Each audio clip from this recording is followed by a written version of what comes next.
Hello बच्चों, कैसे हो? बढ़िया। आप बढ़िया तो मैं भी बढ़िया। तो देखो बच्चों, आज हमें क्या पढ़ाई करनी है। आज है बेटे हमारे पास क्लास 12th का यूनिट नंबर 15 का वीडियो नंबर 5। तो बेटे ये 15वें यूनिट का 5वां वीडियो है।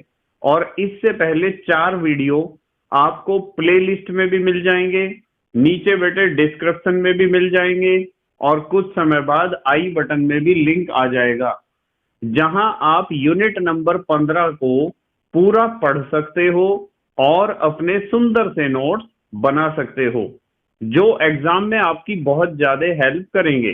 ठीक है बेटे, तो देखते हैं आज का हमारा टारगेट क्या है।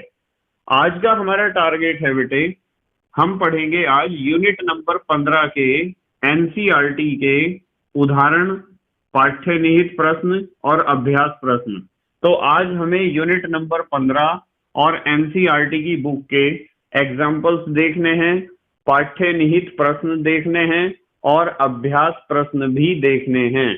ठीक है बेटे, तो चलो बच्चों, जल्दी से आज की पढ़ाई शुरू करते हैं।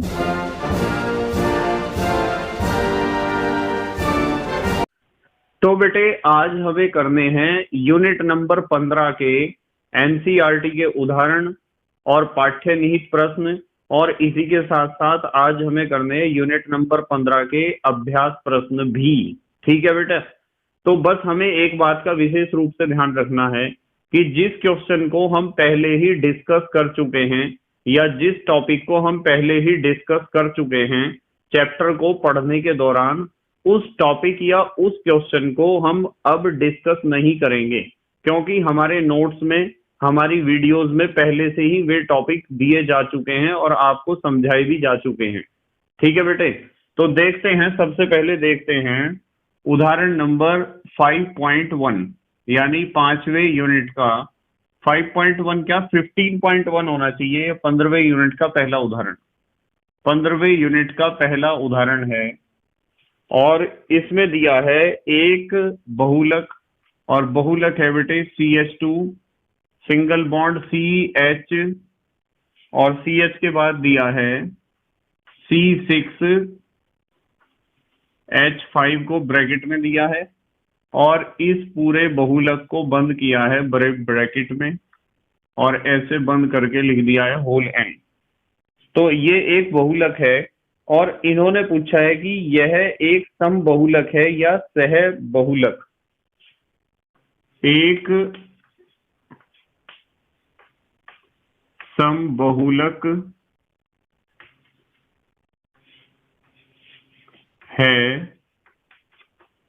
या सह बहुलक। तो बेटे इन्होंने पूछा है कि ये समबहुलक है या सह बहुलक। समबहुलक तो उसे कहते हैं जिसमें एकलक इकाइयां एक जैसी हों, यानी एक ही प्रकार की एकलक इकाइयों से मिलकर जो बनता है उसे कहते हैं समबहुलक, जैसा कि हमने चैप्टर में पढ़ा था, यूनिट में पढ़ा था। और सहबहुलक उसे कहते हैं जो दो अलग अलग प्रकार के एकलक इकाइयों से मिलकर बनता है, ऐसे बहुलक को हम कहते हैं सहबहुलक। पर यदि आप देखते हो इस बहुलक को, तो ये फार्मूला जो लिखा हुआ है CH2 सिंगल बॉन्ड CH, और CH के ऊपर जुड़ा हुआ है C6H5 और आगे बॉन्ड है, ये तो स्टाइरीन का फार्मूला है बेटे। किसका फार्मूला है? स्टाइरीन का। और यदि हमने इसका कर दिया है होल एन, तो आपको समझ जाना चाहिए कि ये पॉलीस्टाइरीन है। और पॉलीस्टाइरीन किसे कहते हैं? रबड़ को। ठीक है, तो इसका मतलब ये है कि ये स्टाइरीन का समबहुलक है। देखो हम उत्तर में लिखेंगे यह पॉलीस्टाइरीन है, यानी रबड़ है। अतः यह स्टाइरीन का समबहुलक है। स्टाइरीन का क्या है? समबहुलक है। क्योंकि एक ही जैसे एकलक अणु आपस में जुड़े हुए हैं, और वे एकलक अणु क्या है? स्टाइरीन है। देखो सारे अणु ऐसे ही होंगे। कैसे होंगे? चलो अच्छा मैं समझाता हूं थोड़ी सी बात। मान लो हमारे पास n अणु हैं, CH2 डबल बॉन्ड CH, और यहाँ जुड़ा हुआ है C6H5। ये होता है स्टाइरीन। आप लिख सकते हो ये स्टाइरीन होता है। ठीक है। जब आप इसका बहुलकीकरण कराओगे या बहुलीकरण कराओगे या बहुलकन कराओगे, तो ये जो बॉन्ड है डबल बॉन्ड, इस डबल बॉन्ड में से एक पाई बॉन्ड आगे की तरफ शिफ्ट हो जाएगा और यहाँ भी दूसरे अणु से कोई बॉन्ड आ जाएगा। तो यहाँ एक बॉन्ड आया है, यहाँ एक बॉन्ड बचा है, और यहाँ नया बॉन्ड बना है, और नीचे जुड़ा हुआ है इसके ऊपर C6H5 या बेंजीन रिंग। ये लिख दिया मैंने यहाँ होल N।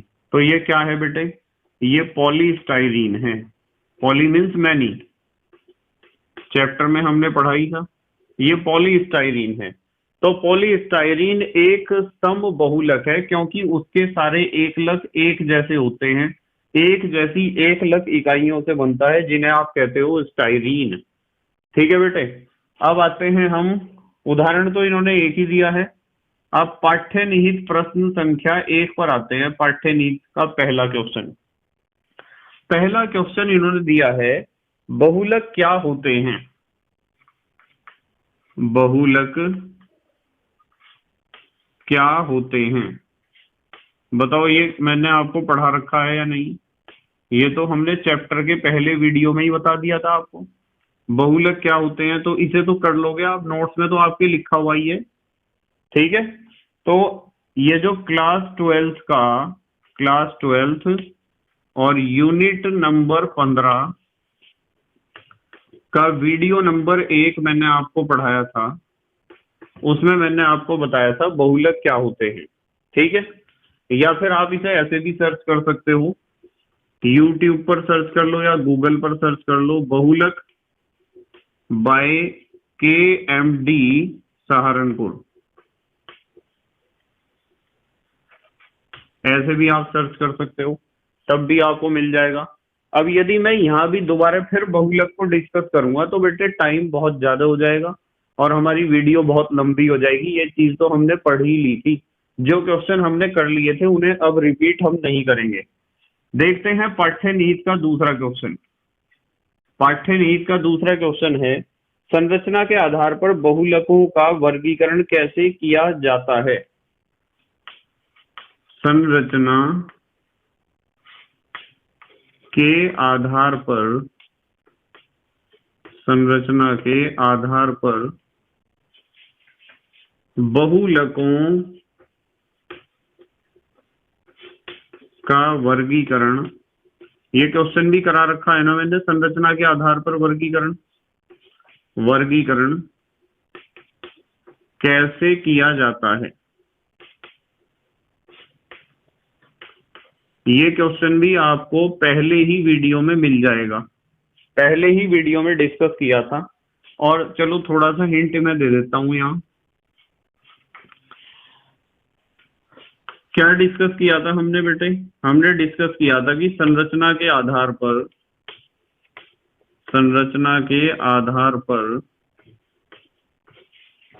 बहुलक कितने प्रकार के बताए थे बेटे? 3 प्रकार के होते हैं। 3 प्रकार के होते हैं।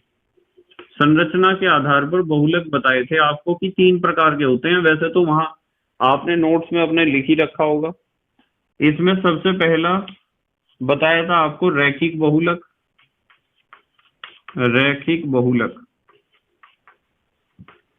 और इसके एग्जाम्पल भी बताए थे आपको, जैसे उच्च घनत्व पॉलीथीन और PVC। ठीक है। उदाहरण मैं लिख नहीं रहा हूं, आपके पास नोट्स में लिखे हुए हैं।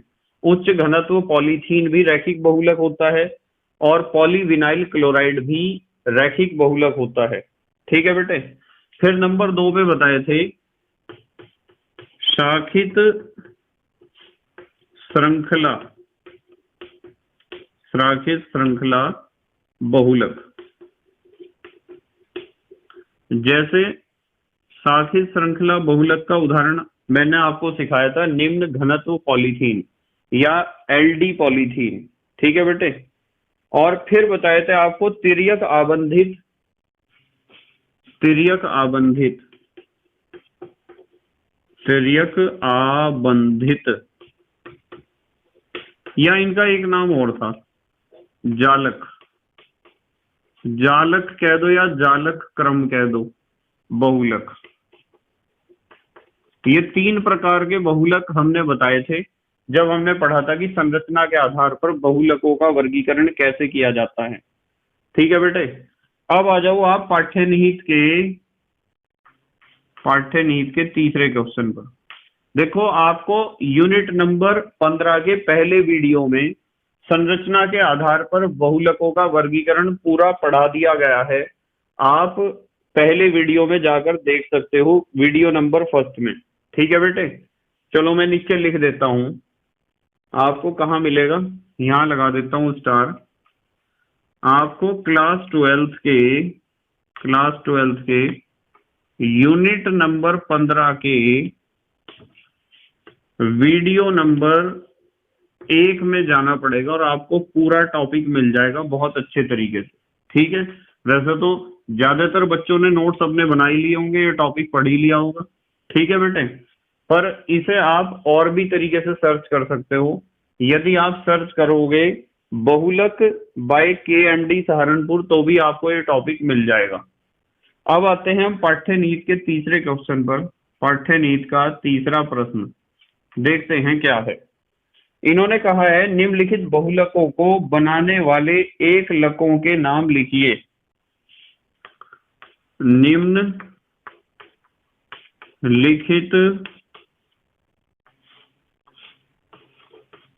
बहुलकों को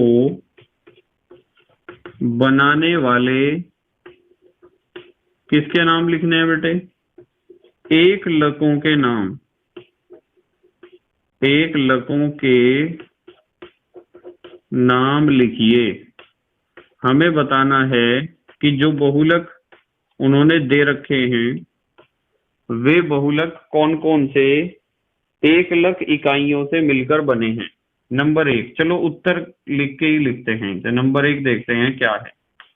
नंबर 1 इन्होंने दिया है, ये दिया है बेटे इस तरह एक बॉन्ड है और ब्रैकेट लगाया है और यहाँ इन्होंने लिखा है N और ऊपर जोड़ा है H, NH, फिर CH2 होल 6 और यहाँ भी NH है इस तरीके से, और फिर एक है CO ऐसे जोड़ रखा है, और फिर CH2 होल 4 और यहाँ जोड़ रखा है इन्होंने CO और फिर एक बॉन्ड और फिर इसे ब्रैकेट में बंद करके होल N। तो बेटे ये तो नाइलॉन 6 है, ये तो पढ़ाया था मैंने आपको नाइलॉन 6। ये है नाइलॉन, यहाँ लिख देते हैं नाइलॉन 6 का स्ट्रक्चर इन्होंने दिया है। ये बहुलक कौन सा है, नाइलॉन 6। और हमें यहाँ से दिखाई दे रहा है कि इसके 2 एकलक इकाइयां, एक तो ये वाली एकलक इकाई है और एक ये वाली एकलक इकाई है। 2 एकलक इकाइयां हमें नजर आ रही हैं। ये क्या होगा, NH2 था जब ये अलग था, तो A करके लिखता हूं। चलो ये था NH2 और ये था CH2 का होल 6 और ये भी क्या था NH2, क्योंकि NH2 में से H निकला होगा। ये जो NH2 CH2 का होल 6 और NH2 है, इसका नाम मैंने आपको बताया था हेक्सा मिथाइलिन डाईएमीन। 2 एमीन है ना, तो इसका नाम होता है बेटे हेक्सा मिथाइलिन डाईएमीन। इसका नाम होता है हेक्सा मिथाइलिन डाईएमीन। अच्छा दूसरा देखो जरा, एकलक क्या है। ये एक सह बहुलक है ना, नाइलॉन 6 एक सह बहुलक है। 2 प्रकार की एकलक इकाइयों के आपस में मिलने से बनता है और ये एक संघनन बहुलकन की क्रिया दिखाता है। संघनन बहुलक है ये, क्योंकि इसमें निकलता है क्या, H2O। देखो जहां ये CO है ना, दूसरी इकाई ये है, जहां CO है वहां वास्तविकता में COOH था। देखो ये लिखा है मैंने COOH, फिर लिखा है CH2 होल 4 और इधर भी लिख दिया है COOH। दूसरी एकलक इकाई ये होगी, और ये मैंने आपको बताया था क्या होता है, एडिपिक एसिड। Adipic acid. इन्होंने पूछा था कि यदि ये कोई बहुलक है तो इसके एकलक बताओ कौन कौन से हैं। तो इसमें तो दो प्रकार के एकलक हैं, एक तो हेक्सामिथाइलिन डाइअमीन है और एक एडिपिक एसिड है, दोनों हमने बता दिए। तो तीसरे क्वेश्चन का पहला पार्ट तो हमने सॉल्व कर लिया। अगला पार्ट भी देखेंगे, जल्दी से स्क्रीनशॉट लो पहले आप। ले लिया बेटे स्क्रीनशॉट? ठीक है। सेकंड पार्ट देखते हैं बेटे क्या है। सेकंड पार्ट में इन्होंने दिया है single bond C double bond O, और फिर दिया है सिंगल बॉन्ड CH2 होल 5, और फिर इसके बाद दिया है सिंगल बॉन्ड NH, और ब्रैकेट में बंद कर रखा है इसे, और बाहर लिख रखा है होल N। ये तो बेटे नाइलॉन 6 है। क्या है ये है नाइलॉन 6। और यदि आप इसका एकलक इकाई बनाना चाहते हो कि इसकी एकलक इकाई या एकलक अणु क्या होगा, तो आप कार्बन गिनो। 5 कार्बन तो ये है, एक कार्बन ये है, 6 कार्बन है, एक नाइट्रोजन। तो 6 कार्बन और एक नाइट्रोजन, देखो जरा ध्यान से, ये तो नाइट्रोजन है और 6 कार्बन है। 1 2 3 4 5 और एक 6, ऐसे होंगे। सिंगल बॉन्ड से पहले जोड़ दो आप इन्हें, ऐसे सिंगल बॉन्ड से। N के पास क्या है, H, ये तो N के पास H है। 5 है CH2, एक CH2, दूसरा CH2, तीसरा CH2, नीचे लिख दूं H2, चौथा CH2 और पांचवा CH2, और एक कार्बन के ऊपर है डबल बॉन्ड O। इसे कहते हैं कैप्रोलैक्टम, CAPRO लैक्टम। ये कैप्रोलैक्टम होता है बेटे।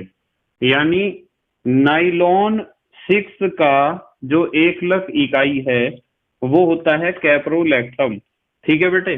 अब आते हैं नंबर 3 पर, यहीं से लिख देते हैं। चलो तीसरा पार्ट इसका क्या है।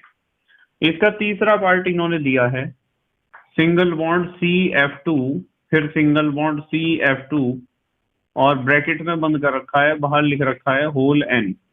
तो ये तो बेटे टेफ्लॉन है। आपको पता है क्या है ये टेफ्लॉन? टेफ्लॉन।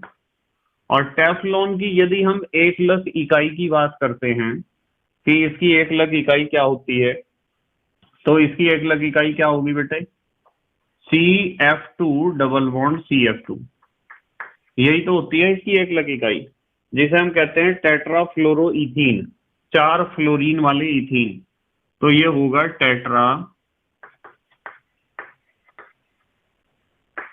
फ्लोरोइथीन, ये इसकी एकलक इकाई है। तो ये था हमारा पाठ्यनीति का तीसरा प्रश्न। अब आते हैं हम पाठ्यनीति के प्रश्न संख्या 4 पर, देखते हैं क्या है। इन्होंने कहा निम्न को योगात्मक और संघनन बहुलकों में वर्गीकृत कीजिए। निम्न को योगात्मक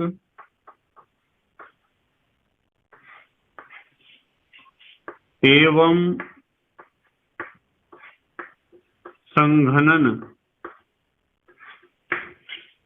बहुलकों में, संघनन बहुलकों में वर्गीकृत कीजिए। इन्होंने कुछ बहुलक दे रखे हैं और उन बहुलकों में से हमें छांटने हैं योगात्मक बहुलक कौन से हैं और संघनन बहुलक कौन से हैं, ये छांट कर बताना है। चलो उत्तर में मैं लिख ही देता हूं सीधा। चलो एक एक एग्जांपल लेते हैं। इन्होंने दिया है सबसे पहले टेरिलीन, तो हमें टेरिलीन के बारे में बताना है, टेरिलीन कैसा बहुलक है। ठीक है। एक दिया है इन्होंने बेकेलाइट, बेकेलाइट। अब मैंने दोनों नाम इसलिए एक साथ लिखे हैं क्योंकि टेरिलीन जब बनेगा तो भी H2O निकलता है एज ए साइड प्रोडक्ट, और बेकेलाइट जब बनेगा तो भी क्या निकलेगा, H2O। तो टेरेलिन और बेकेलाइट दोनों ही संघनन बहुलक हैं। क्या है बेटे, संघनन बहुलक। पता है ना आपको संघनन बहुलक किसे कहते हैं, जिनके बनने के दौरान कोई सरल अणु निकलता है, ठीक है, साइड प्रोडक्ट के रूप में। और एक दिया है इन्होंने, उसके बाद दिया है पॉलीविनाइल क्लोराइड। यहां लिख लेते हैं, एक दिया है पॉलीविनाइल क्लोराइड, पीवीसी लिख दिया मैंने, और एक दिया है पॉलीथीन। तो पीवीसी और पॉलीथीन, इनके बनते समय कोई सरल अणु नहीं निकलता है साइड प्रोडक्ट के फॉर्म में, तो मैं कहूंगा कि ये दोनों कैसे हैं, योगात्मक बहुलक। योगात्मक बहुलक की एक खासियत ये होती है कि इनकी एकलक इकाइयां या तो डबल बॉन्डेड होती हैं या तो ट्रिपल बॉन्डेड होती हैं। और जो संघनन बहुलक होते हैं उनकी खासियत ये होती है कि उनकी जो एकलक इकाइयां हैं उनमें दो या दो से अधिक क्रियात्मक समूह उपस्थित होते हैं जो सरल अणुओं को निकालते हैं साइड प्रोडक्ट के रूप में। ठीक है बेटे, तो ये था पाठ्य नीति का क्वेश्चन नंबर 4। अब आते हैं हम पाठ्य नीति के 5वें प्रश्न पर। देखते हैं 5वां क्वेश्चन क्या है पाठ्य नीति का। 5वां क्वेश्चन है, ब्यूना एन व ब्यूना एस के मध्य अंतर समझाइए। ब्यूना एन व ब्यूना एस, आपको पता है दोनों रबड़ हैं। क्या है, दोनों रबड़ के मध्य अंतर बताइए या समझाइए। अब मुझे एक बात बताओ आप, हमें एक बात का तो पता है कि दोनों क्या हैं, संश्लेषित बहुलक हैं, दोनों सिंथेटिक पॉलीमर हैं, ठीक है, या संश्लेषित रबड़ भी आप कह सकते हो। पर इनमें अंतर पता क्या है, देखो मैं बताता हूं। वैसे तो हमने पढ़ ही लिया था। यदि हम ब्यूना एन की बात करते हैं ना, तो ब्यूना एन में ब्यूटा 1,3 डाइईन तो होता ही है, ब्यूटा 1,3 डाइईन। इसका एकलक इकाई एक तो ब्यूटा 1,3 डाइईन है। इसके अलावा इसमें दूसरी चीज जो होती है, यानी दूसरी एकलक इकाई जो होती है वो होती है एक्राइलो नाइट्राइल। एक्राइलो नाइट्राइल, जरा ध्यान से समझेंगे बेटे। जो ब्यूना एन रबड़ है इसमें ब्यूटा 1,3 डाइईन तो होता ही है, साथ में होता है एक्राइलो नाइट्राइल। इन दो एकलक इकाइयों के मिलने से बनता है ब्यूना एन। जबकि ब्यूना एस की जब हम बात करते हैं तो ब्यूना एस भी ब्यूटा 1,3 डाइईन से तो बनता ही है, पर उसके साथ साथ एक्राइलो नाइट्राइल नहीं होता है, उसके साथ साथ होता है स्टाइरीन। क्या होता है, स्टाइरीन। तो अंतर आ गया या नहीं आ गया। इन्होंने कहा था ब्यूना एन व ब्यूना एस के मध्य अंतर बताइए। हमने बताया ब्यूना एन रबड़ बनती है ब्यूटा 1,3 डाइईन पर प्लस एक्राइलो नाइट्राइल से, और ब्यूना एस रबड़ बनती है ब्यूटा 1,3 डाइईन तो दोनों में ही है। अंतर आया है कि इसमें साथ में क्या होता है, स्टाइरीन होता है। तो ये डिफरेंस है। ठीक है बेटे, अब आते हैं पाठ्य नीति के छठे क्वेश्चन पर। पाठ्य नीति का छठा क्वेश्चन देखते हैं क्या है। छठा क्वेश्चन है, निम्न बहुलकों को उनके अंतराण्विक बलों के बढ़ते क्रम में व्यवस्थित कीजिए। निम्न बहुलकों को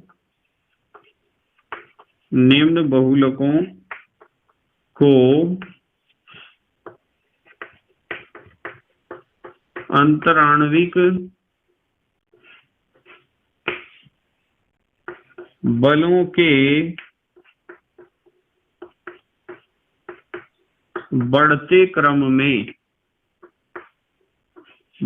क्रम में लिखिए। ऐसे लिख दूं बेटे, व्यवस्थित कीजिए की जगह लिखिए लिख दिया मैंने। कौन कौन से दे रखे हैं देखते हैं। नंबर 1 पर तो इन्होंने दे रखा है नाइलॉन 6,6 दे रखा है एक तो, नाइलॉन 6 कॉमा, एक दे रखा है ब्यूना एस, ये दे रखा है बेटे ब्यूना एस, और एक दे रखा है इन्होंने पॉलीथीन। चलो मैं बताऊंगा क्या तरीका है, बहुत आसान है क्वेश्चन। पॉलीथीन, इसका सेकंड पार्ट भी देख लो पहले क्या है। सेकंड पार्ट इन्होंने दिया है नाइलॉन 6, एक तो दिया है नाइलॉन 6 कॉमा, एक दिया है इन्होंने नियोप्रीन। नियोप्रीन भी तो रबड़ ही होती है, आपको पता है, सिंथेटिक रबड़ होती है। एक polyvinyl chloride, polyvinyl chloride. Question आपको समझना पड़ेगा ध्यान से। इन्होंने यहां से लिखेंगे, चलो हम उत्तर इसका, यहां से इसका आंसर लिखेंगे। इन्होंने कहा है कि ये 3 बहुलक दिए हैं, नाइलॉन 6, ब्यूना एस और पॉलीथीन। इन तीनों को अंतर आणविक बलों के बढ़ते हुए क्रम में लिखो, यानी इन तीनों में से किसमें सबसे कम अंतर आणविक बल लगता है और किसमें उससे ज्यादा और किसमें सबसे ज्यादा लगता है। इस क्रम में हमें व्यवस्थित करना है इन्हें भी और इन्हें भी। अब आप सोच रहे होंगे कि सर इसका क्या तरीका है। इसका तरीका पता क्या है बेटे, जो प्रत्यास्थ बहुलक होते हैं ना, प्रत्यास्थ बहुलक यानी जो खींचने वाले हैं जैसे रबड़, प्रत्यास्थ बहुलक में अंतर आणविक बल सबसे कम होता है। ये चीज ध्यान रखना, जब भी तो खींच जाता है वो। रबड़ क्यों खींच जाती है, क्योंकि अंतर आणविक बल सबसे कम होता है प्रत्यास्थ बहुलक में। इसके बाद नंबर 2 पे यदि हम बात करते हैं तो प्लास्टिक की करेंगे। प्लास्टिक, प्लास्टिक में अंतर आणविक बल प्रत्यास्थ बहुलक अर्थात रबड़ से ज्यादा होता है, और सबसे ज्यादा अंतर आणविक बल होता है रेशेदार, रेशा लिख दो खाली, रेशेदार जो हमारे पास पॉलीमर होता है उसमें सबसे ज्यादा अंतर आणविक आकर्षण बल कार्य करता है। अब देखेंगे नंबर फर्स्ट का उत्तर क्या बनेगा। ये मैंने आपको बताया है अंतर आणविक, अंतर आणविक बलों का बढ़ता क्रम, अंतर आणविक बलों का बढ़ता क्रम। तो बढ़ते क्रम में इस तरीके से व्यवस्थित करोगे आप अपने उत्तरों को। प्रत्यास्थ बहुलक, अब आप पहले में देखो रबड़ कौन सा है, रबड़ तो ब्यूना एस है, तो सबसे कम लगेगा ब्यूना एस में, यहां लिख देते हैं ब्यूना एस, ब्यूना एस। फिर प्लास्टिक क्या है, पॉलीथीन ही तो प्लास्टिक है, फिर हम लिखेंगे पॉलीथीन। और इसके बाद रेशा, रेशा क्या है, नाइलॉन। नाइलॉन के कपड़े होते हैं ना, नाइलॉन और भी जगह यूज होता है, बहुत जगह यूज होता है, एक तरह का फाइबर है। अब आते हैं नंबर सेकंड पर, इसमें बताओ, बताओ रबड़ कौन सा है। रबड़ तो इसमें नियोप्रीन है, तो नियोप्रीन लिखेंगे हम। रबड़ के बाद प्लास्टिक क्या है, पीवीसी है। पॉलीविनाइल क्लोराइड को पीवीसी लिख दें बेटे, पीवीसी के पाइप होते हैं ना, प्लास्टिक के पाइप जो होते हैं पीवीसी के बने होते हैं, चाहे वो नालियों के पाइप हों, चाहे वो आपका जो वाटर सप्लाई है उसके पाइप हों, या फिर किसी भी तरीके की पानी के सप्लाई के जो पाइप होते हैं प्लास्टिक के, वे पीवीसी के बने होते हैं, पॉलीविनाइल क्लोराइड के। और अब रेशा कौन सा है इसमें बेटे, रेशा नाइलॉन है, तो नाइलॉन 6। इस तरीके से क्वेश्चन अटेम्प्ट करके आना है एग्जाम में आपको। जल्दी से स्क्रीनशॉट लो, फिर अगला क्वेश्चन देखेंगे हम। ले लिया बेटे स्क्रीनशॉट, ठीक है। बेटे पाठ्य निहित प्रश्न तो हमारी बुक में दे रखे हैं केवल 6। अब हम आते हैं अभ्यास प्रश्नों पर। तो अब हमें बात करनी है अभ्यास प्रश्न। तो अभ्यास प्रश्न पहला देखते हैं, पहला एक्सरसाइज का क्वेश्चन क्या है। इन्होंने दिया है बहुलक और एकलक पदों की व्याख्या कीजिए। बहुलक, बहुलक और एकलक पदों की व्याख्या कीजिए। तो मुझे एक बात बताओ आप कि बहुलक और एक लक तो हमने बता रखे हैं बेटे, नोट्स में आपने लिख भी रखे होंगे और पहले वीडियो में सिखा भी दिया गया है। तो इस उत्तर को तो मैं दोबारा यहाँ लिखूंगा नहीं, बहुलक और एक लक की परिभाषाओं को। आपको पता है कि क्लास ट्वेल्थ का यूनिट नंबर 15 का वीडियो नंबर 1 जो है उसमें हमने इस चीज को एक्सप्लेन कर दिया है बखूबी। ठीक है बेटे, बहुलक क्या होता है, एक लक क्या होता है, या फिर आप सर्च कर सकते हो बहुलक बाय KMD सहारनपुर। यदि आप सर्च करोगे तो भी आपको मिल जाएगा बहुलक और एक लक का क्या मतलब होता है। ये था क्वेश्चन नंबर फर्स्ट। अब अभ्यास का दूसरा क्वेश्चन देखते हैं। देखो बेटे, जो क्वेश्चन मैं करवा चुका हूं पहले से ही, उन क्वेश्चंस को अब रिपीट करना, दोबारा लिखना, इससे कोई फायदा नहीं होने वाला है। इस चीज को ध्यान रखना है हमें। दूसरा क्वेश्चन है, प्राकृतिक और संश्लेषित बहुलक क्या है, प्रत्येक के 2 उदाहरण दीजिए। प्राकृतिक व संश्लेषित बहुलक क्या हैं, ये भी क्वेश्चन करा दिया। और इसमें तो प्राकृतिक और संश्लेषित ही कहा है, अर्ध संश्लेषित बहुलक भी आपको बताए हैं। तो इन्होंने कहा है प्राकृतिक व संश्लेषित बहुलक क्या हैं, प्रत्येक के 2 उदाहरण दीजिए। प्रत्येक के 2 उदाहरण दीजिए। तो ये क्वेश्चन भी बेटे हमने अपना कर लिया था चैप्टर में। ठीक है, कर लिया था ना। ये भी क्वेश्चन आपको पहले वीडियो में ही मिल जाएगा, यूनिट के पहले वीडियो में, यानी कि क्लास 12 के यूनिट नंबर 15 के वीडियो नंबर 1 में आपको ये क्वेश्चन मिल जाएगा। या फिर आप सर्च करोगे, गूगल पे सर्च कर लो, या फिर आप सर्च कर सकते हो यूट्यूब पर। ठीक है,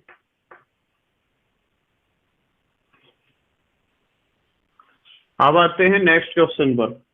अब है अभ्यास का तीसरा क्वेश्चन।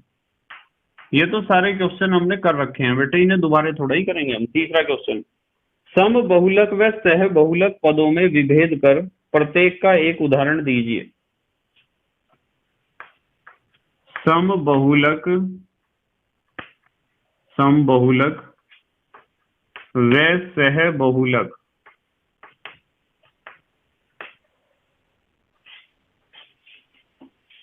में अंतर बताना है, इसके बारे में समझाना है। विभेद कर प्रत्येक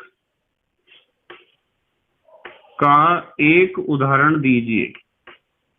प्रत्येक का एक उदाहरण देना है, सम बहुलक का भी और सह बहुलक का भी। आपको समझाया था ना, ये सम बहुलक और सह बहुलक आपको समझाया था। क्या समझाया था? ये समझाया था कि जब कोई बहुलक एक जैसी एक लक इकाइयों से मिलकर बनता है तो उसे कहते हैं सम बहुलक, जैसे पॉलीथीन है। और जब कोई बहुलक अलग अलग प्रकार की एक लक इकाइयों से मिलकर बनता है तो उसे कहते हैं सह बहुलक। सह बहुलक का मतलब जो अलग अलग प्रकार की एक लक इकाइयों से मिलकर बनता हो।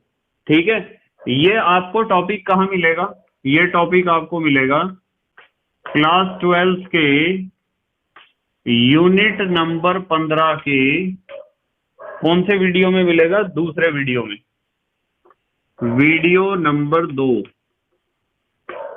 इसमें मिलेगा बेटे आपको टॉपिक। और वैसे तो आपने पढ़ ही लिया होगा ये, मुझे उम्मीद है। अभ्यास का देखो क्वेश्चन नंबर 4, अभ्यास का चौथा क्वेश्चन देखते हैं।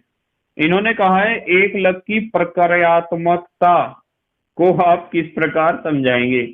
प्रकार्यात्मकता। चलो अभी समझाते हैं। एक लक की बड़ा अजीब सा शब्द है, देख लूं एक बार।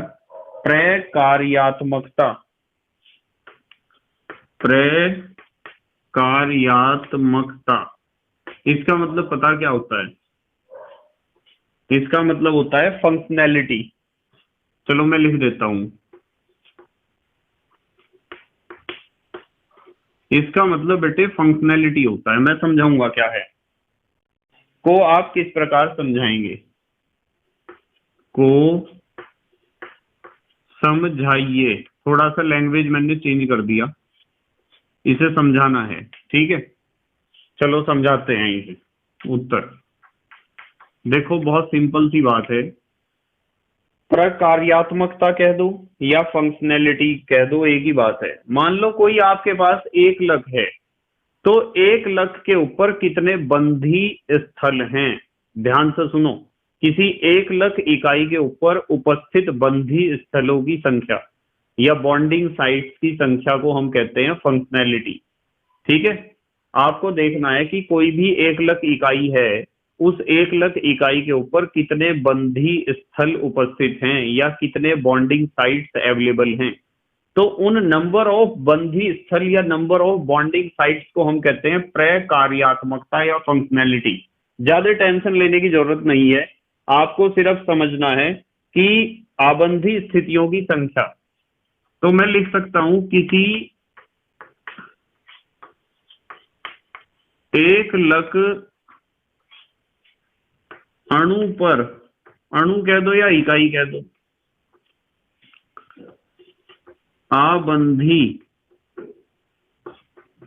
आबंधित लिख दिया। चलो, आबंधित स्थितियों की संख्या, आबंधित स्थितियों की संख्या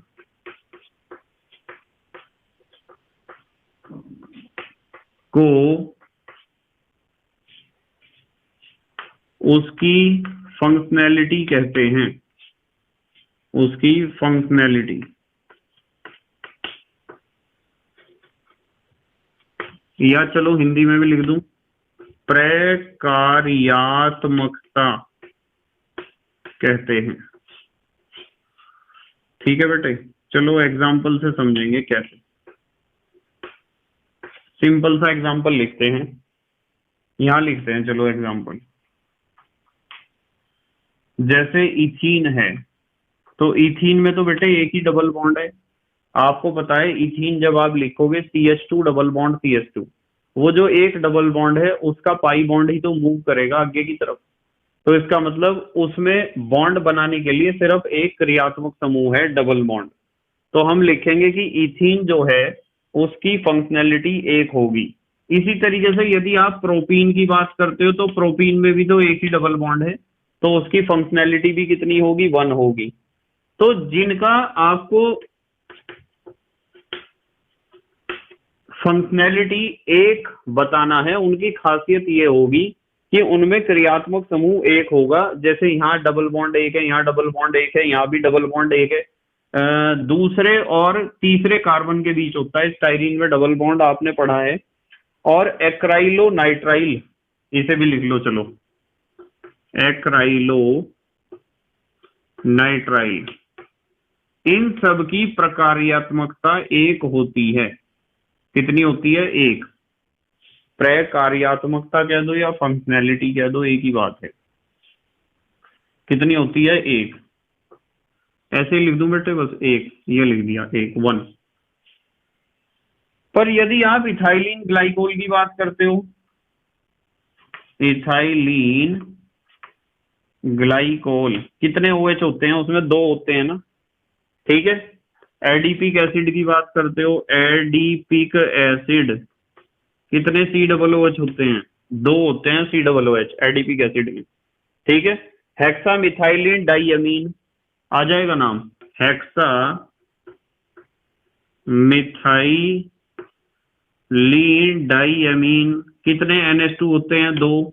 तो इन सब की प्रकार्यात्मकता 2 होगी या फंक्शनैलिटी 2 होगी। बस ये है प्रकार्यात्मकता या फंक्शनैलिटी।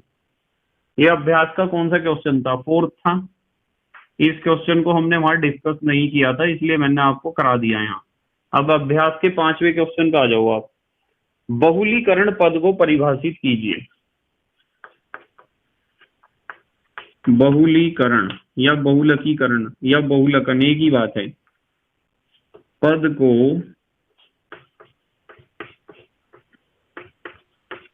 परिभाषित कीजिए। कितनी बार परिभाषित करेंगे इसे हम? जब से ये तो करा दिया क्वेश्चन। ठीक है बेटे, कहाँ कराया था बताओ? ये क्वेश्चन कराया था क्लास 12th के यूनिट नंबर 15 के वीडियो नंबर 1 में। वीडियो नंबर 1, या आप सर्च कर सकते हो बहुलक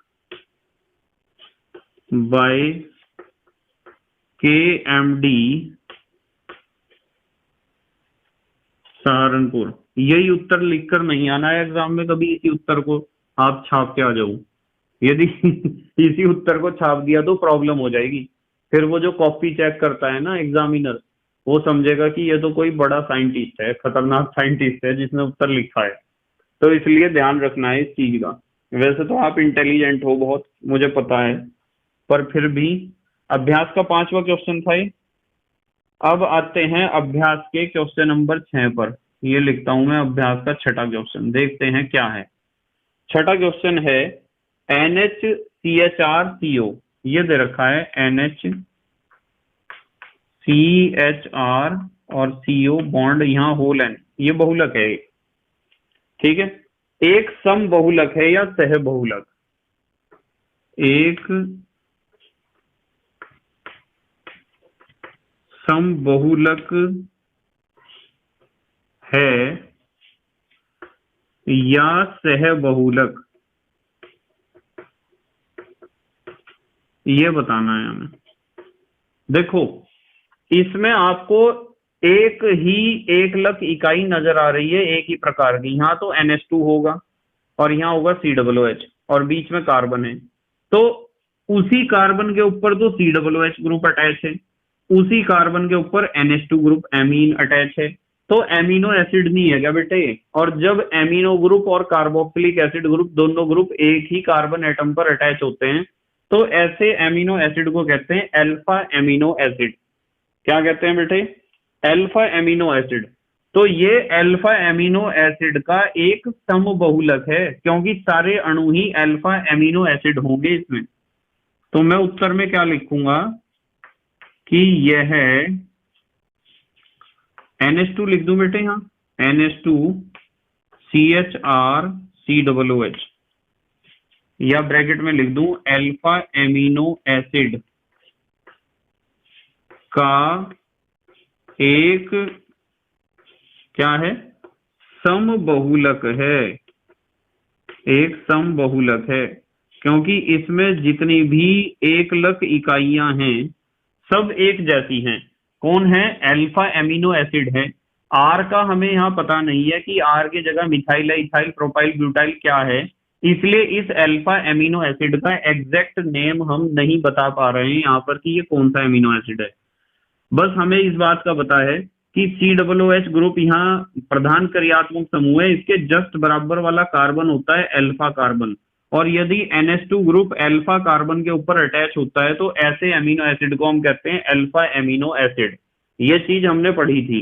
यदि इसके आगे एक कार्बन और होता और उसके ऊपर NH2 ग्रुप अटैच होता तो उस कार्बन को हम कहते हैं बीटा, और उस एमिनो एसिड को हम कहते हैं बीटा एमिनो एसिड। ये है अल्फा एमिनो एसिड।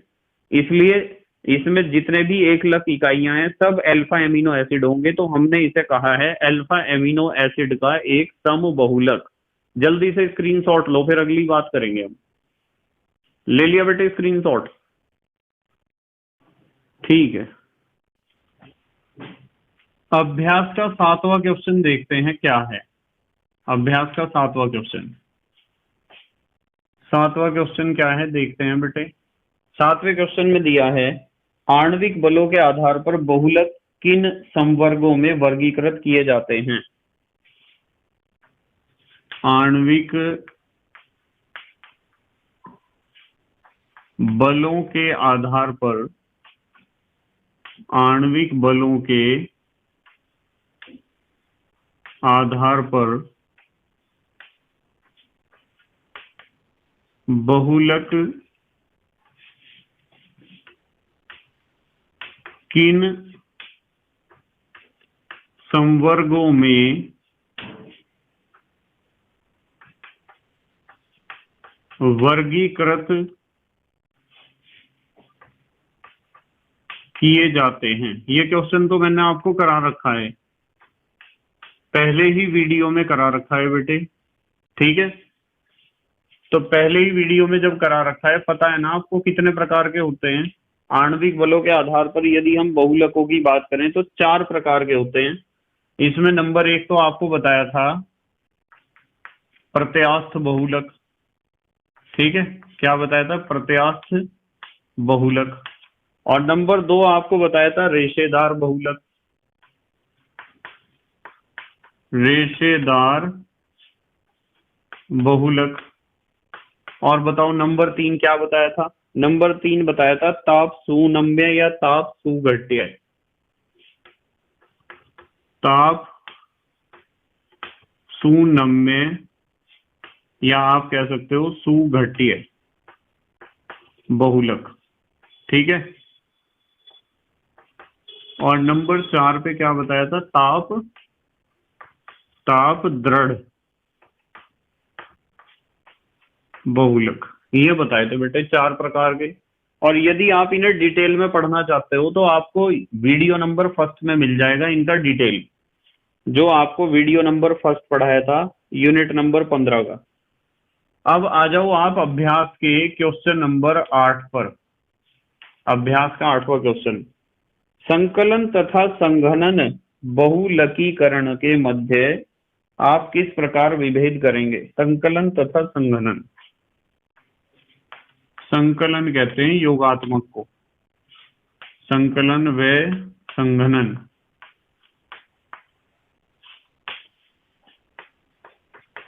बहुलकीकरण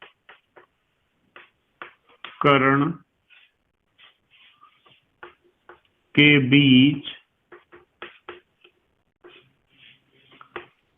मैं शॉर्ट में लिख देता हूं, विभेद कीजिए।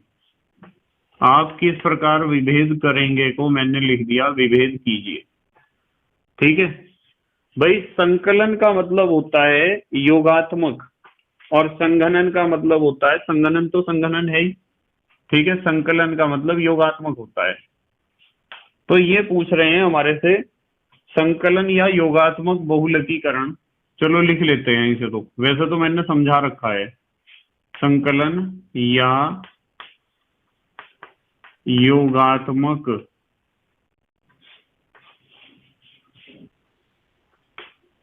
बहुलीकरण या बहुलकीकरण, एक तो ये हो गया हमारे पास, एक हेडिंग बना लो इसका, ठीक है। और दूसरा है संघनन, यहां लिख लेते हैं संघनन। संघनन बहुलीकरण, इसका हेडिंग बना लेते हैं इधर, और बीच में खींच लेते हैं एक लाइन, जितनी जरूरत पड़ेगी उतनी रख लेंगे इसे, ठीक है बेटे। चलो देखते हैं दोनों में क्या डिफरेंस होता है। देखो मैंने आपको बताया था कि जो योगात्मक बहुलक हैं, इनके एकलक अणुओं में, इनके जो एकलक होते हैं ना, उनमें एकलक में क्या होता है? द्विबंध या त्रिबंध, द्विबंध या त्रिबंध होते हैं। ये बात सिखाई थी ना आपको। और यदि यहां बात करें हम संघनन बहुलकीकरण की, तो इनके जो एकलक होते हैं ना, एकलक में 2 या 2 से अधिक, कम से कम 2 तो होने ही चाहिए, 2 या 2 से अधिक क्रियात्मक समूह होते हैं। बताओ ये बात सिखाई थी या नहीं सिखाई थी? क्रियात्मक समूह होंगे इसमें कम से कम दो, इनकी एकलक इकाइयों में। ठीक है। दूसरा अंतर यह श्रृंखला वृद्धि, ध्यान से समझो, यह श्रृंखला वृद्धि बहुलीकरण है लिख दो या होता है लिख दो। मतलब इसमें श्रृंखला जुड़ती है, पूरी श्रृंखला बढ़ती चली जाती है। और यदि यहाँ की बात हम करें संघनन बहुलकीकरण की, तो मैं लिखूंगा यह पद वृद्धि बहुलीकरण है या होता है। ठीक है, एक ही बात है लिख दो या होता है लिख दो। अच्छा, तीसरी बात देखो क्या अंतर है इसमें बेटे। सरल अणु जैसे कौन कौन से सरल अणु निकलते थे? जैसे H2O, NH3 आदि। ध्यान से देखियो, नहीं निकलते हैं।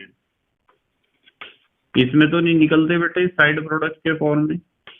भाई योगात्मक बहुलकीकरण में या योगात्मक बहुलकन में तो सरल अणु साइड प्रोडक्ट के रूप में निकलते ही नहीं है, क्योंकि इनकी एकलक इकाइयां डबल बॉन्डेड या ट्रिपल बॉन्डेड हैं। वे उनका जो पाई बॉन्ड है वो शिफ्ट कर जाता है अपनी जगह से, तो सरल अणु को निकालने की तो कोई आवश्यकता है ही नहीं, यहां आवश्यकता है। तो इनमें लिखेंगे कि सरल अणु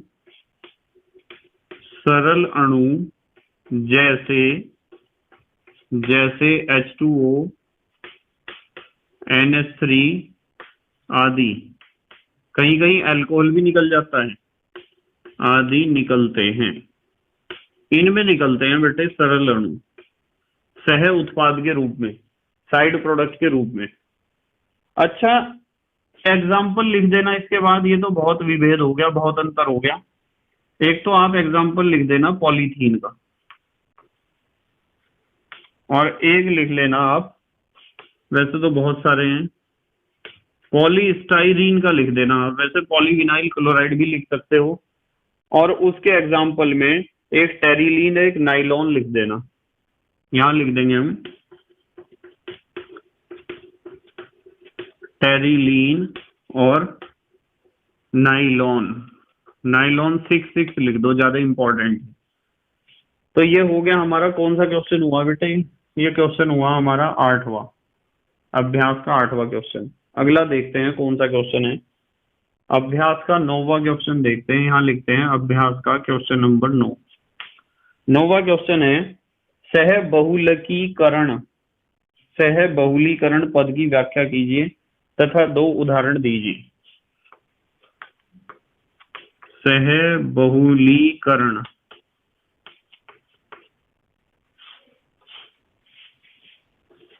की व्याख्या कीजिए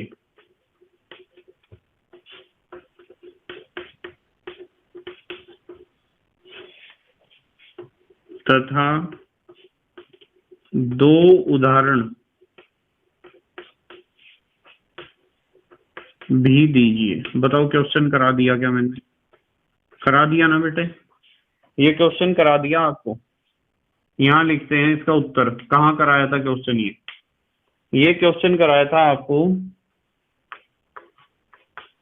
क्लास 12 के यूनिट नंबर 15 के वीडियो नंबर 2 में। यदि यहाँ के नोट्स आपने बना रखे हैं तो क्वेश्चन आप कर चुके हो। अब आते हैं अभ्यास के 10वें क्वेश्चन पर। देखते हैं 10वां क्वेश्चन क्या है। 10वां क्वेश्चन है ईथीन के बहुलीकरण के लिए मुक्त मूलक क्रियाविधि लिखिए। ईथीन के बहुलीकरण के लिए मुक्त मूलक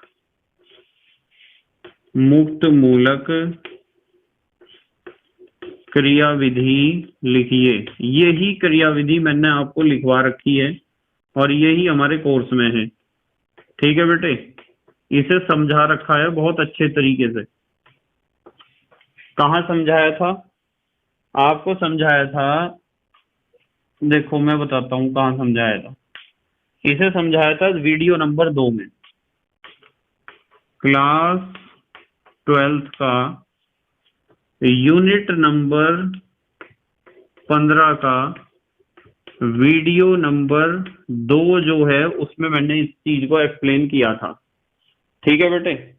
अच्छा, अभ्यास का 11वां क्वेश्चन देखते हैं क्या है।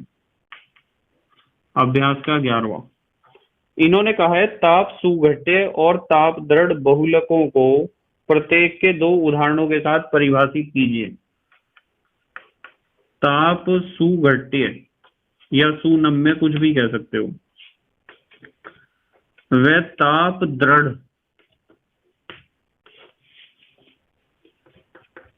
बहुलकों को, थोड़ी लैंग्वेज चेंज कर दूंगा मैं, 2 उदाहरणों के साथ स्पष्ट कीजिए।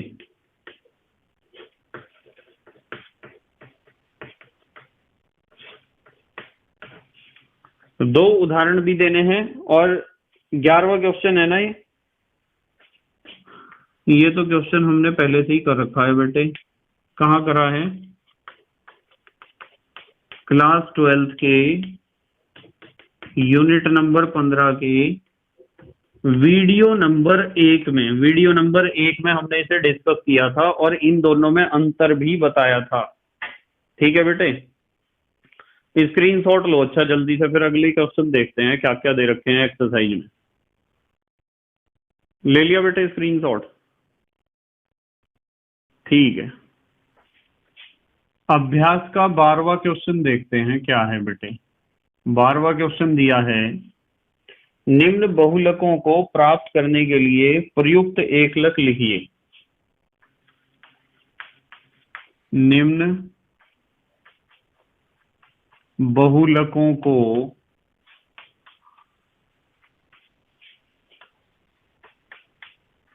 प्राप्त करने के लिए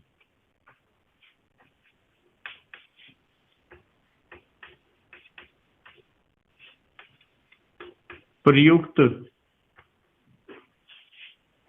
एकलक लिखिए। हमें बतानी है इनकी एकलक इकाइयां कि कौन कौन सी एकलक इकाइयां इनमें प्रयोग होती हैं। चलो उत्तर के साथ ही लेते हैं एक एक पॉइंट को। सबसे पहले दिया है इन्होंने पॉलीविनाइल क्लोराइड। नंबर 1 पे दिया है इन्होंने पॉलीविनाइल क्लोराइड। इसकी एकलक इकाई बतानी है कौन सी है। तो बेटे इसकी एकलक इकाई तो विनाइल क्लोराइड है, यहां लिख देते हैं इसके सामने। इसकी एकलक इकाई है विनाइल क्लोराइड। ठीक है बेटे। और यदि आप विनाइल क्लोराइड के संरचना की बात करते हो तो ऐसा होता है, देखो vinyl chloride CH2 double bond CH और इसके ऊपर जुड़ा हुआ है Cl, ये होता है विनाइल क्लोराइड। नंबर 2 पे इन्होंने दिया है टेफ्लॉन। टेफ्लॉन दिया है, हमें टेफ्लॉन का बताना है कि इसकी एकलक इकाई क्या होती है। टेफ्लॉन की एकलक इकाई होती है बेटे टेट्रा फ्लोरोइथीन। टेट्रा क्लोरोइथीन, जिसे आप ऐसे लिखते हो, देखो CF2 डबल बॉन्ड CF2, यही तो होता है टेफ्लॉन की एकलक इकाई। उसके बाद इन्होंने नंबर 3 पर दिया है, देखते हैं नंबर 3 क्या है। नंबर 3 पर दिया है बेकेलाइट। बेकेलाइट, अब यदि बेकेलाइट की एकलक इकाइयों की बात करते हो तो ये तो एक सह बहुलक है, इसमें तो आपको फिनॉल भी चाहिए और फिनॉल के साथ फॉर्मल्डिहाइड। तो इसकी एकलक इकाई में एक तो होता है फिनॉल प्लस, एक होता है फॉर्मल्डिहाइड। फिनॉल फॉर्मल्डिहाइड रेजिन कहते हैं ना इसे। फिनॉल का तो आपको पता है C6H5OH, और इसके साथ होता है फॉर्मल्डिहाइड HCHO, जिसे आप CH2O लिखते हो जब रिएक्शन दिखाते हो बेकेलाइट बनाने की। ये था क्वेश्चन नंबर 12। अब आ जाते हैं क्वेश्चन नंबर 13 पर। अभ्यास का 13वां क्वेश्चन देखते हैं क्या है। 13वां क्वेश्चन है, मुक्त मूलक योगात्मक बहुलीकरण में, पहले इतना लिख लेता हूं, मुक्त मूलक योगात्मक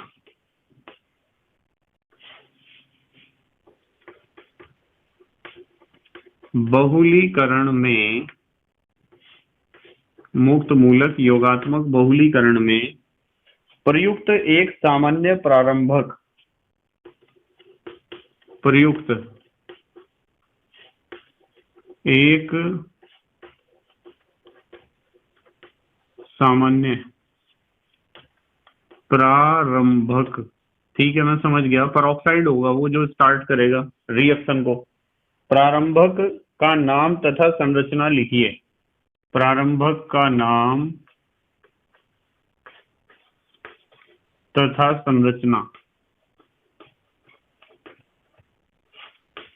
लिखिए। हमें नाम बताना है, उसका स्ट्रक्चर भी बनाना है, ठीक है। जो योगात्मक बहुलकीकरण की क्रिया को मुक्त मूलक क्रिया विधि से एक्सप्लेन करता हूं। और हमने जब मुक्त मूलक क्रिया विधि पढ़ी थी तो उसमें आपको जो प्रारंभक बताया था, स्टार्टर जो बताया था, वो बताया था बेंजोइल परऑक्साइड। यही तो बताया था बेटे, बेंजोइल परऑक्साइड।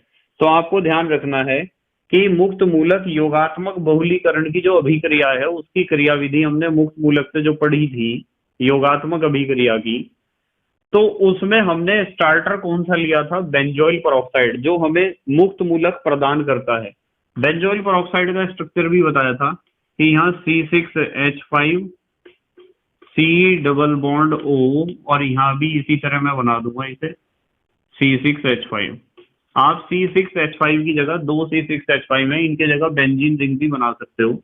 बताया था आपको वहां की ये जो बॉन्ड है इसमें संविदलन होगा, होमोलाइटिक बॉन्ड फिजन। एक इलेक्ट्रॉन इधर गया, एक इधर, एक तो ये C6H5 COO मुक्त मूलक मिलेगा, और एक ये C6H5 COO मुक्त मूलक हमें प्राप्त होगा। इस तरह बताया था। अब आ जाते हैं हम अभ्यास के क्वेश्चन नंबर 14 पर, देखते हैं क्या है। ये है, रबड़ अणुओं में द्विबंधों की उपस्थिति, रबड़ अणुओं में, रबड़ अणुओं में द्विबंधों, डबल बॉन्ड तो होते हैं ना दूसरे और तीसरे कार्बन पर, पॉलीस्टाइरीन ही तो होता है। द्विबंधों की उपस्थिति, और यदि प्राकृतिक रबड़ की हम बात करते हैं तो सिर्फ फॉर्म ऑफ पॉलीस्टाइरीन होता है प्राकृतिक रबड़। तो रबड़ अणुओं में द्विबंधों की उपस्थिति किस प्रकार उनकी रचना और क्रियाशीलता को प्रभावित करती है। किस प्रकार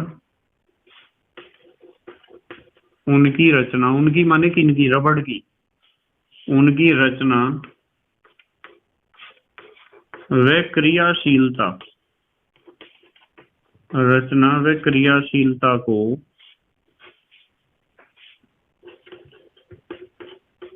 प्रभावित करती है। हमें बताना है कि डबल बॉन्ड का क्या लाभ है, ठीक है, रबड़ के स्ट्रक्चर में। देखो चलो अच्छा देखते हैं, थोड़ा सा ध्यान से समझना पड़ेगा, है तो सिंपल सी बात पर आपको मुश्किल लग सकती है ये बात। यदि आप रबड़ की बात करते हो तो रबड़ पॉली आइसोप्रीन है, ठीक है। तो हमें पता है कि पॉली आइसोप्रीन है, तो आइसोप्रीन का स्ट्रक्चर कैसा होता है जरा ध्यान से देखना। ये मैंने बनाया आइसोप्रीन, ठीक है, यहाँ डबल बॉन्ड होता है, यहाँ क्या है, यहाँ है CH2 कह दो, या आप कह सकते हो CH3। ये CH2 है, एक ये CH2 है, CH2 ये लिख दिया, चलो मैंने CH2, ये तो छोड़ दिया खाली तो CH3 है। यहाँ कार्बन है, यहाँ कार्बन है, यहाँ कार्बन है, ये पहला नंबर का कार्बन, दूसरे का, तीसरे का और चौथे नंबर का कार्बन ये बना दिया। इसी तरीके से एक मैं आइसोप्रीन का, एक तो आइसोप्रीन ये बना दिया, एक दूसरा आइसोप्रीन बनाऊंगा, उसे उल्टा करके बनाऊंगा, इसे तो ऐसे बनाया, उस दूसरे आइसोप्रीन को बनाऊंगा मैं उल्टा करके, देखो जरा ध्यान से, ऐसे ये आइसोप्रीन बना दिया। इस आइसोप्रीन में ये पहला कार्बन है, ये दूसरा कार्बन है, ये तीसरा कार्बन है और ये चौथा कार्बन। देखो पहला कार्बन CH2 होगा, चौथा कार्बन भी CH2 है, यहाँ भी CH2 है, यहाँ भी CH2, ये डबल बॉन्ड बना दो बीच में आप। और दूसरे कार्बन पर एक CH3 भी जुड़ा है, यहाँ CH3 तो है बेटे, तो इसे भी मैं जोड़ दूं, ये CH3 है। अब देखो ध्यान से, ये एक आइसोप्रीन बनाया, इसका उल्टा करके दूसरा आइसोप्रीन बना दिया, इसका उल्टा करके मैं तीसरा आइसोप्रीन बनाऊंगा। ध्यान से देखना, यहां बनाता हूं एक आइसोप्रीन इस तरीके से, ये आइसोप्रीन बना दिया, ये डबल बॉन्ड है, ये पहला कार्बन है, दूसरा कार्बन, तीसरा कार्बन, चौथा कार्बन और ये बॉन्ड बना दिया एक CH3 के कारण। तो चलो तीन में ही समझ लेते हैं, ये आइसोप्रीन के 3 अणु या 3 इकाई बनाई है, यहां भी मैं लिख सकता हूं CH2 है, ठीक है। देखो ध्यान से, चौथा कार्बन और पहला कार्बन CH2 है, CH2 तो यहाँ बॉन्ड बनेगा आपस में। मैं रेगुलर लाइन से मुझे इस बॉन्ड को दिखाना चाहिए, देखता हूं किसी अलग कलर की चौक है क्या, है एक येलो कलर की चौक, ये बॉन्ड बनेगा आइसोप्रीन के 2 अणुओं को जोड़ने के लिए, ऐसे ही यहाँ बॉन्ड बनेगा पहले और चौथे कार्बन के बीच ये।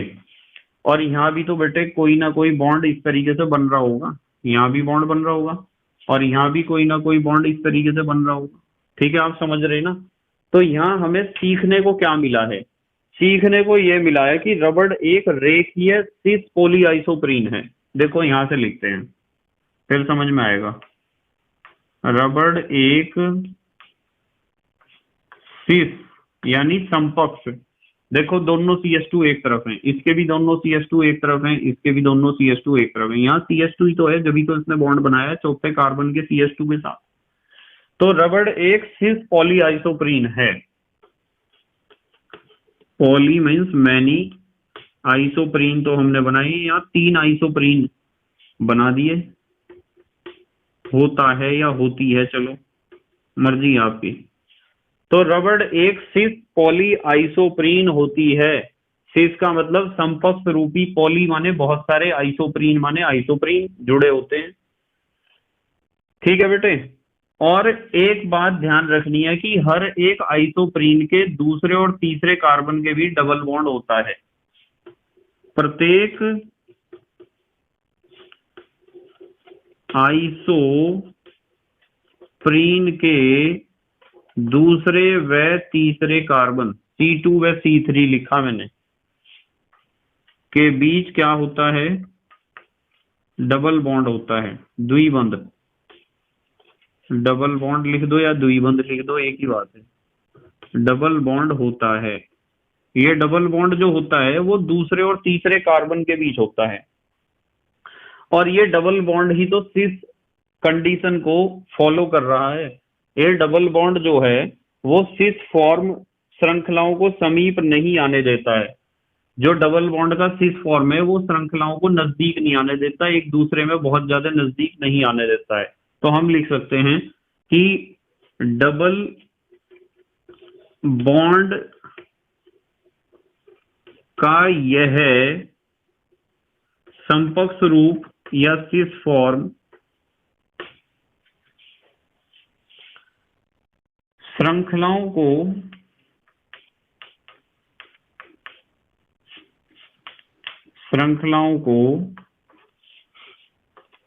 समीप नहीं आने देता है।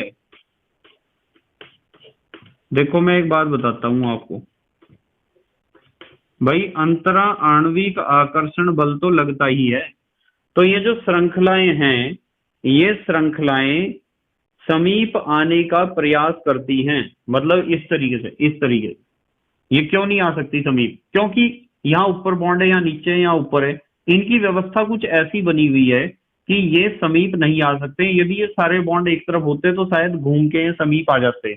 तो ये समीप नहीं आ सकते हैं। क्यों नहीं आ सकते हैं समीप? क्योंकि डबल बॉन्ड का ये जो सिस फॉर्म है, ये रोक रहा है अंतर आणविक बलों को अपना काम करने से। ठीक है बेटे, जिसके कारण रबड़ की अनियमित कुंडलित संरचना होती है। अतः रबड़ की कैसी? रबड़ की अनियमित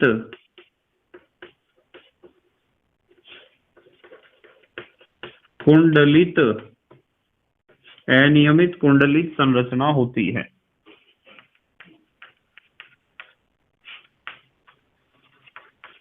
मतलब नियमित कुंडलित संरचना का मतलब तो यह है एक ही तरह की कुंडली बन रही हो।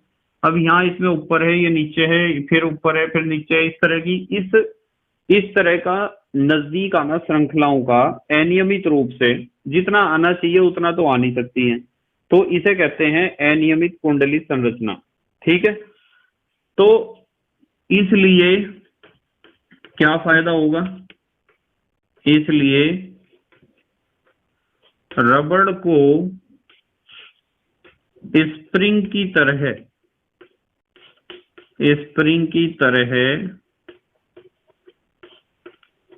खींचा जा सकता है। मतलब रबड़ को आप स्प्रिंग की तरह खींच रहे हो, इसका जिम्मेदार ये डबल बॉन्ड है। इसके जिम्मेदार डबल बॉन्ड का सिस फॉर्म है, इसकी विशेष व्यवस्था है। ठीक है, और स्प्रिंग की तरह आप इसे खींच रहे हो, तो मैं कहूंगा, यहां लिख देते हैं चलो। अतः रबड़ में प्रत्यास्थता, पढ़ते हो ना प्रत्यास्था, प्रत्यास्था का गुण होता है। तो यदि कोई आपसे पूछता है कि रबड़ क्या है, तो आपको बताना है कि रबड़ पॉलीआइसोप्रीन है, और उसका सिस फॉर्म जो होता है वो प्राकृतिक रबड़ होता है, और उसमें दूसरे और तीसरे कार्बन के बीच डबल बॉन्ड होता है। और डबल बॉन्ड का जो सिस फॉर्म है, यानी इस डबल बॉन्ड के एक तरफ दोनों CH2, इस डबल बॉन्ड के ऊपर की तरफ दोनों CH2, इसके नीचे की तरफ दोनों CH2। तो जो डबल बॉन्ड का सिस फॉर्म है वो श्रृंखलाओं को समीप नहीं आने देता, और श्रृंखलाओं को जब समीप नहीं आने देगा तो अनियमित रूप से कुंडलित होंगी श्रृंखलाएं, उतना ज्यादा कुंडलित नहीं होंगी जितना इन्हें हो जाना चाहिए था। अनियमित रूप से कुंडलित होंगी, तो इसलिए आप रबड़ को स्प्रिंग की तरह खींच सकते हो। देखो ये बॉन्ड फैल जाएगा, इसमें तो कोई इफेक्ट नहीं पड़ेगा, डबल बॉन्ड तो मजबूत है। पर ये जो बॉन्ड आपको दिखाई दे रहे हैं ना, ये बॉन्ड, इस बॉन्ड का खींचने का कारण यही है कि ये डबल बॉन्ड अपने आप को इस तरीके से व्यवस्थित कर रहा है कि इसके तो दोनों CH2 नीचे हैं, इसके ऊपर हैं, इसके नीचे हैं। इसलिए यहां से यहां तक का ये जो पार्ट है ना, इस पार्ट के अंदर खींचने की टेंडेंसी डेवलप हो जाती है इस पार्ट के अंदर। इसलिए आप रबड़ को खींच सकते हो, और रबड़ को स्प्रिंग की तरह खींच सकते हो। तो हम कहते हैं कि रबड़ के अंदर प्रत्यास्थता का गुण उपस्थित है। तो इसका जिम्मेदार डबल बॉन्ड है, और डबल बॉन्ड का सिस पोजीशन है या सिस कॉन्फ़िगरेशन है। ठीक है बेटे, 11th में आपने पढ़ा था सिस ट्रांस समावयवता या सिस ट्रांस आइसोमेरिज्म, वहां भी आपको बताया था इसे कहते हैं समपक्ष विपक्ष रूपी समावयवता या ज्यामितीय समावयवता भी कहते हैं। ठीक है बेटे, अच्छा जल्दी से स्क्रीनशॉट लो, फिर अगले क्वेश्चन देखते हैं क्या है। ले लिया बेटे स्क्रीनशॉट? ठीक है, अब देखते हैं बेटे अभ्यास का क्वेश्चन नंबर 15। 15वां क्वेश्चन देखते हैं अभ्यास का क्या है। 15वें क्वेश्चन में कहा है रबड़ के वल्कनीकरण के मुख्य उद्देश्य की विवेचना कीजिए। रबड़ के वल्कनीकरण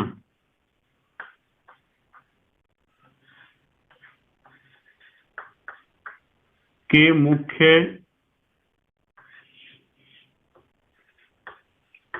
उद्देश्य की विवेचना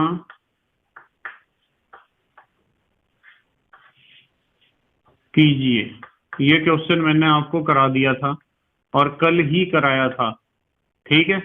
रबड़ के वल्कनीकरण के उद्देश्य क्या होते हैं, ये क्वेश्चन कल ही आपको कराया था। तो इसके उत्तर में आप एक चीज लिख लो, आप लिख सकते हो वीडियो नंबर क्या था कल, 4 था, क्लास 12 का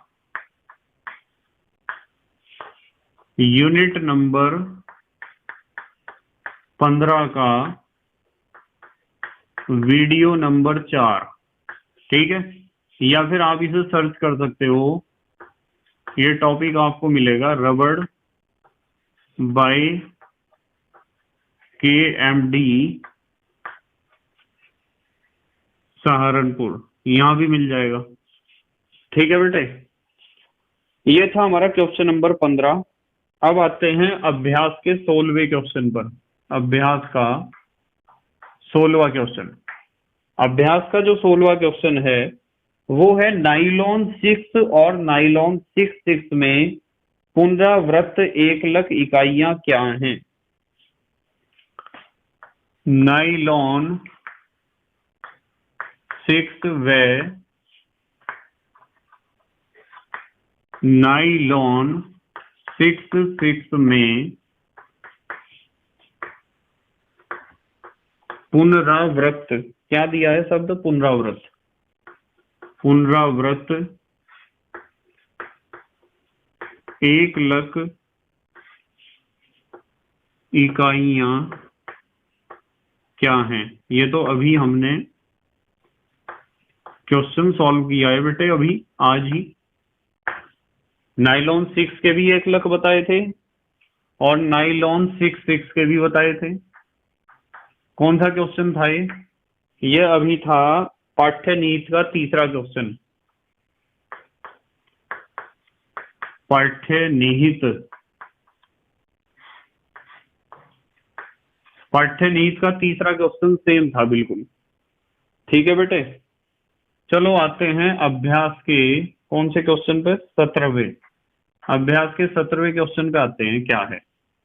इन्होंने कहा है निम्न बहुलकों के एकलकों के नाम व संरचना लिखिए। निम्न बहुलकों के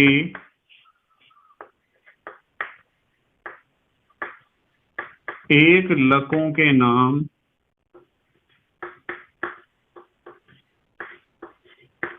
व संरचना लिखिए। एकलकों के नाम बताने हैं और संरचना बतानी है कि कैसी होती है। देखते हैं, चलो उत्तर में साथ साथ लिखेंगे इसे। इन्होंने दिया है नंबर 1 पर ब्यूना एस, नंबर 1 पर दिया है ब्यूना एस, तो हमें ब्यूना एस के एकलक बताने हैं। ब्यूना एस के एकलक यदि हमें बताने हैं तो एक तो होता है 1,3 ब्यूटाडाइईन, एक तो होता है 1,3 ब्यूटाडाइईन, या सही नाम इसका होगा ब्यूटा 1,3 डाइईन, ऐसे भी लिख सकते हो आप, ठीक है। स्ट्रक्चर तो आप इसका बता दोगे, कैसा स्ट्रक्चर होता है, CH2 double bond CH single bond CH double bond CH2, ये होता है 1,3 ब्यूटाडाइईन का स्ट्रक्चर। और एक इसमें दूसरी चीज क्या होती है, दूसरा होता है स्टाइरीन, यहां लिख देते हैं स्टाइरीन, दूसरा इसका एकलक होता है स्टाइरीन, ठीक है। स्टाइरीन ऐसा होता है C6H5 जुड़ा होता है CH के ऊपर और डबल बॉन्ड CH2, ये होता है स्टाइरीन। तो ब्यूना एस के दो कंपोनेंट ये होते हैं, अभी पीछे भी हमने पढ़े हैं ब्यूना एस के दोनों कंपोनेंट, दोनों टुकड़े या दोनों घटक या दोनों एकलक। नंबर 2 देखते हैं क्या है, ब्यूना एन है बेटे, ब्यूना एन, ब्यूना एन भी रबर है, आपको पता है 1,3 ब्यूटाडाइईन तो इसमें होगा ही, 1,3 ब्यूटाडाइईन तो इसमें होगा ही, और इसका स्ट्रक्चर यही होगा CH2 CH CH double bond CH2, एक तो कंपोनेंट ये है इसका ब्यूना एन का। और एक होता है एक्राइलो नाइट्राइल। दूसरा कंपोनेंट यहां लिखते हैं, एक्राइलो नाइट्राइल, ये दूसरा कंपोनेंट है। और एक्राइलो नाइट्राइल होता है ऐसा, CH2 डबल बॉन्ड CH और इसके ऊपर जुड़ा होता है साइनाइड ग्रुप, ये होता है एक्राइलो नाइट्राइल। तीसरा देखते हैं क्या दिया है इन्होंने बहुलक। तीसरा बहुलक दिया है डेक्रोन। तीसरा दिया है डेक्रोन। अब यदि डेक्रोन की बात करोगे तो डेक्रोन में एक तो इथाइलिन ग्लाइकोल होता है,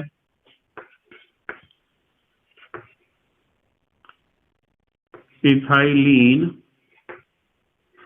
ग्लाइकोल यानी OH CH2CH2OH, एक तो ये होता है इथाइलिन ग्लाइकोल। इसके अलावा दूसरा होता है टेरिथैलिक एसिड। यहां लिख देते हैं दूसरा क्या होता है, टेरी, TERE, PH साइलेंट होता है, आपको पता है, टेरिथैलिक एसिड। ठीक है, टेरिथैलिक एसिड तो पता है आपको, COOH और इधर ये बेंजीन रिंग, चाहे C6H4 भी लिख सकते हो बेंजीन रिंग के जगह, आपकी मर्जी है। ये होता है टेरिथैलिक एसिड। तो डेक्रोन के ये दो हैं बहुलक, डेक्रोन के ये दोनों क्या हैं, एकलक हैं। उसके बाद है नियोप्रीन। नियोप्रीन एक रबर है और इसका जो एकलक इकाई है वो है 2-क्लोरो-ब्यूटा-1,3 डाइईन।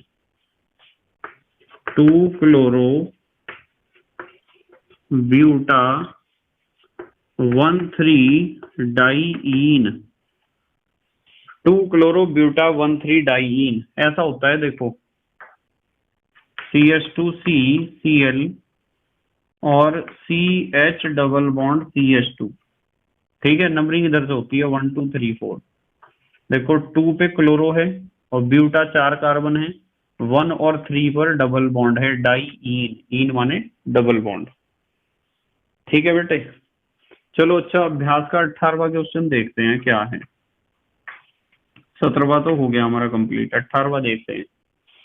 निम्न बहुलकों के एकलक की पहचान कीजिए। निम्न बहुलकों के एकलक की पहचान कीजिए। हमें कुछ इन्होंने बहुलक दिए हैं और उनके एकलक हमें पहचान कर बताने हैं कि उनके एकलक कौन से हैं। ठीक है बेटे, चलो स्क्रीनशॉट ले लो, जगह कम है, स्क्रीनशॉट ले लो आप। ले लिया बेटे स्क्रीनशॉट? ठीक है, 18वें का पहला दिया है, ये है सिंगल बॉन्ड CO और CO के बाद ये है CH2 होल 8, उसके बाद है CO, CO के बाद है NH, NH के बाद है CH2 होल 6, CH2 होल 6 और उसके बाद है NH और ये ब्रैकेट में बंद करके होल N लिख रखा है। इस तरह का कंपाउंड है बेटे। इसमें हमें बताना है कि एकलक की पहचान करनी है, कौन कौन से एकलक होंगे। तो एक तो ये है बेटे जिसमें 2 COOH ग्रुप होंगे, एक तो इधर एक इधर, और एक ये है जिसमें 2 NH ग्रुप होंगे। देखो NH, एक तो NH2 इधर होगा, एक NH2 इधर होगा। तो एक तो 8 कार्बन वाला, 2 कार्बोक्सिलिक एसिड वाला, उसे 8 कार्बन है तो मैं कह सकता हूं डेकेन डाइओइक एसिड। तो इसका पहला तो होगा decane dioic acid, decane dioic acid होगा। और डेकेन डाइओइक एसिड का यदि आपको बताना है फार्मूला तो COOH तो इधर होगा, देखो COOH और CH2 का होल 8 और इधर भी COOH, एक तो ये होगा इसका एकलक। और एक होगा बेटे हेक्सामिथाइलिन डाइअमीन। बी करके लिखते हैं। दूसरा होगा हेक्सा मिथाइलिन डाईएमीन। हेक्सा मिथाइलिन डाईएमीन देखो कैसा होता है, यहां लिख दें इसका स्ट्रक्चर जैसे इसका यहां लिखा है NH2 CH2 होल 6 NH2, ये होता है हेक्सा मिथाइलिन डाईएमीन। ठीक है बेटे। अच्छा चलो सेकंड देखते हैं, इसका सेकंड पार्ट क्या है। सेकंड पार्ट थोड़ा खतरनाक सा लग रहा, हालांकि मैंने आपको सिखा दिया था। N N N ऐसा है स्ट्रक्चर, ये बॉन्ड है, ये बॉन्ड है, ये बॉन्ड है, इस तरह ये है स्ट्रक्चर। मेलामाइन जैसा स्ट्रक्चर है, डबल बॉन्ड, यहाँ डबल बॉन्ड और यहाँ डबल बॉन्ड। यहाँ जुड़ा हुआ है NH और यहाँ भी NH है, और यहाँ है NH और CH2 और बॉन्ड, इसे ब्रैकेट में बंद कर रखा है और ब्रैकेट के बाहर लिख रखा है whole N। Melamine formaldehyde resin है, जिसे आप मेलामाइन पॉलीमर कहते हो। जिन प्लेट्स में आप खाते हो जाकर खाना शादियों में, पार्टियों में, वो है ये मटेरियल, सिखाया था ना आपको। तो यदि आप इसके मोनोमर को बताओगे तो इसका मोनोमर क्या है, मेलामाइन है। यहां लिख देता हूं चलो A। एक तो इसमें मेलामाइन होगा बेटे, क्या होगा, मेलामाइन। बस मुझे यहाँ तीनों जगह क्या लिखना है, NH2। ये लिया मैंने N, 1 2 3, ये बॉन्ड बनाए इस तरह के, देखो डबल बॉन्ड, और यहाँ भी डबल बॉन्ड और यहाँ भी डबल बॉन्ड। यहाँ भी मैं NH2 जोड़ दूंगा और यहाँ भी बेटे NH2 जोड़ दूंगा और यहाँ भी NH2। एक तो है इसका मेलामाइन, इसे हम कहते हैं मेलामाइन। कहाँ लिखूं इसे, यहाँ लिख दूं MELAMINE। और बी जो होता है इसमें फॉर्मल्डिहाइड होता है यूज। मेलामाइन और फॉर्मल्डिहाइड दो एकलक इकाइयों का ये एक बहुलक बनता है ना, संघनन बहुलकन अभिक्रिया के कारण। दूसरा होता है फॉर्मल्डिहाइड HCHO, या आप इसे कह सकते हो CH2O, या हम इसका नाम लिख सकते हैं फॉर्मल्डिहाइड।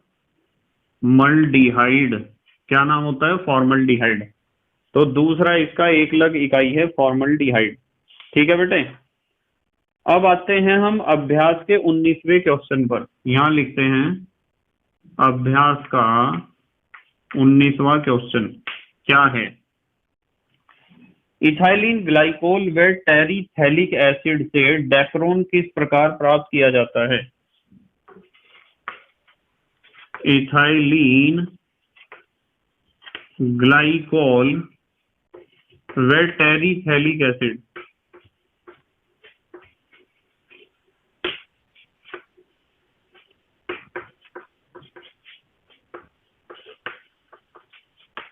क्या प्राप्त करना है, डेक्रोन।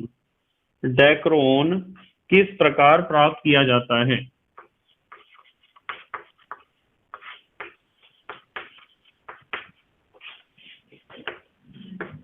बताओ मुझे, कराया है या नहीं कराया है।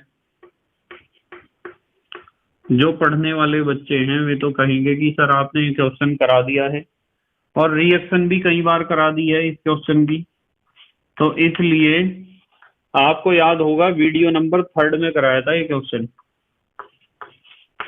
क्लास 12 के यूनिट नंबर 15 के, यूनिट नंबर 15 है बेटे,